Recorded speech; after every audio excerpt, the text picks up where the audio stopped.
Hi అండి, మరొక వీడియోతో మళ్ళీ మీ ముందుకు వచ్చేసా. ఆల్రెడీ నేను ఒక వీడియో అప్లోడ్ చేశా. ఈరోజు ఈ వీడియో అప్లోడ్ చేస్తానని మీకు ఆల్రెడీ నేను చెప్పాను. ఆ వీడియోనే ఇదండి. వీడియోని స్కిప్ చేయకుండా పూర్తిగా చూసి నచ్చితే లైక్ చేయండి, షేర్ చేయండి, సబ్స్క్రైబ్ చేసుకోండి నా ఛానల్ని. ఇప్పుడు ఈ వీడియోలోకి మనం వెళ్ళిపోదాం.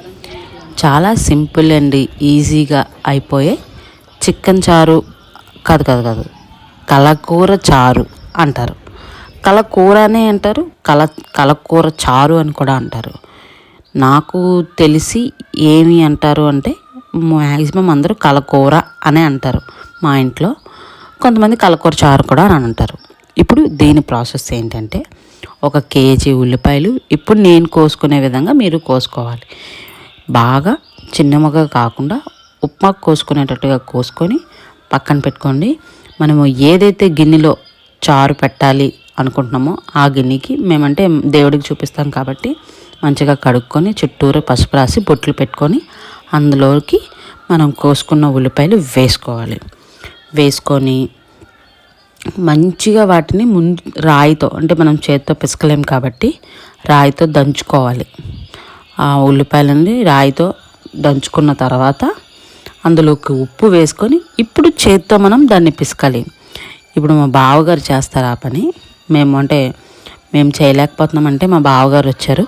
మా బావగారే మొత్తం చేశారు. మా బావగారు ఎవరు అంటే మా ఆయన వాళ్ళ బ్రదర్, వాళ్ళ చిన్నాన్న వాళ్ళ అబ్బాయి. వాళ్ళు కలిసి మేము దండం పెట్టుకుంటాం. మాకు దేవుడులు, మా అత్తయ్య వాళ్ళు మేడ పైన ఉంటే మా చిన్న మామయ్య వాళ్ళు కిందన ఉంటారు. మేము 2 ఇళ్ళల్లో కలిసి మా అమ్మవారికి దండం పెట్టుకుంటాం. అలాగే మేమే కాకుండా మా చుట్టాల వాళ్ళు కూడా కొంతమంది వస్తారు. అలానే మా ఆయనకున్న అక్క చెల్లెళ్ళు కానీ, మా బావగారికి ఉన్న అక్క చెల్లెళ్ళు కానీ వాళ్ళు కూడా వచ్చి భోజనం చేస్తారు. ఇప్పుడు ఈ ప్రాసెస్లోకి వెళ్దాం. చూసారు కదా, ఆల్రెడీ మా అక్క చేసినప్పుడు నేను చేయలేకపోతున్నాను అంటే ఆవిడకి కొంచెం హెల్త్ బాగాలేదు, నేను చేయలేకపోతున్నాను అన్నారని మా బావగారు వచ్చి నేను చేస్తానన్నారు. నేను చేద్దాం అనుకున్నాను. నాకు కూడా అంత స్టామినా లేదు. నేను అంత గట్టిగా అది బాగా కలపాలి, గట్టిగా పిసకాలి. అది ఎంత గట్టిగా పిసికితే మనకు చికెన్ చారు అనేది, కలకూర అనేది చాలా బాగా వస్తుంది. ఉల్లిపాయల్లో ఉన్న రసం మొత్తం మనం బలంతో తీయాలి. అప్పుడే మనకి ఆ చారు అనేది టేస్ట్ అనేది చాలా బాగుంటుంది. చూసారు కదా, మా బావగారు వచ్చారు, నేను కూర్చున్నాను.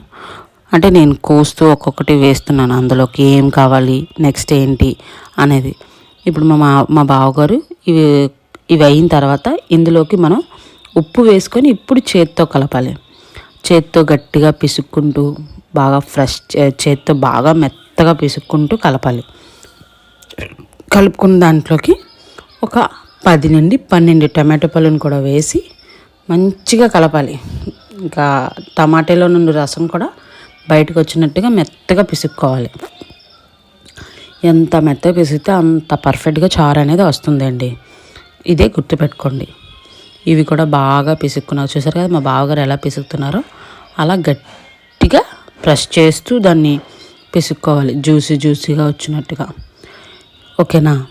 ఇప్పుడు ఇందులోకి ఆల్రెడీ ఉప్పు వేసి పిసుకుతాం. ఎందుకు ఉప్పు వేసి పిసుకుతామంటే ఆ ఉప్పు ఉన్న గరుకుతనంతో ఈ టమాటీ కానీ ఉల్లిపాయ కానీ నలుగుతుంది అని చెప్పి ఉప్పు వేసి పిసుకుతాం. సరిపడినంత ఉప్పు అప్పుడే వేసేస్తాం.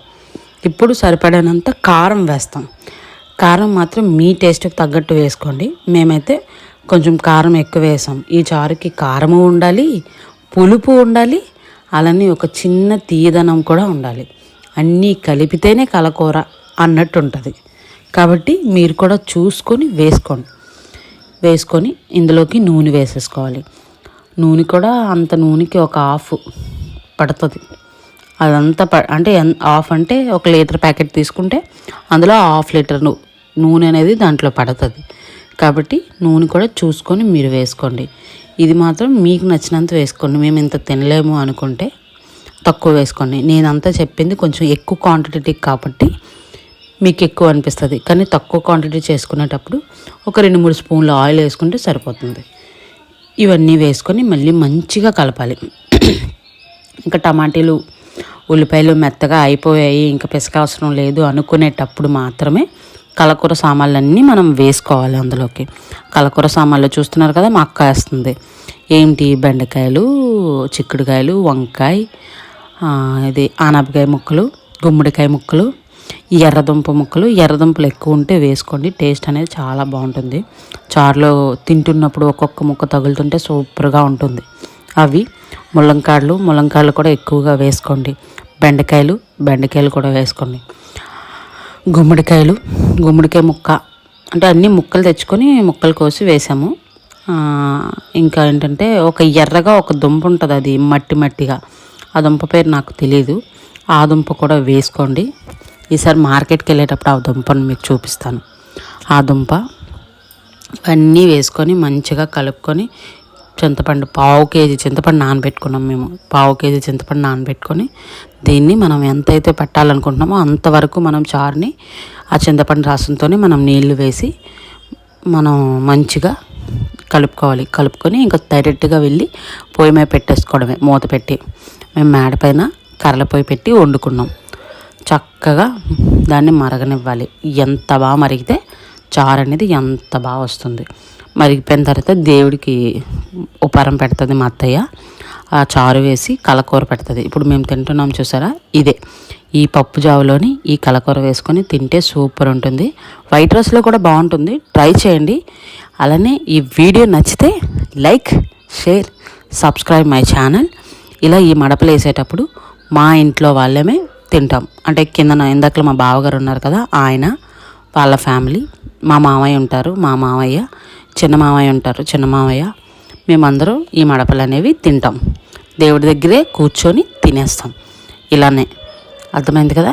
వీడియో నచ్చిందా?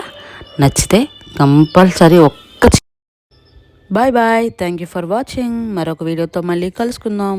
అంతవరకు సెలవు.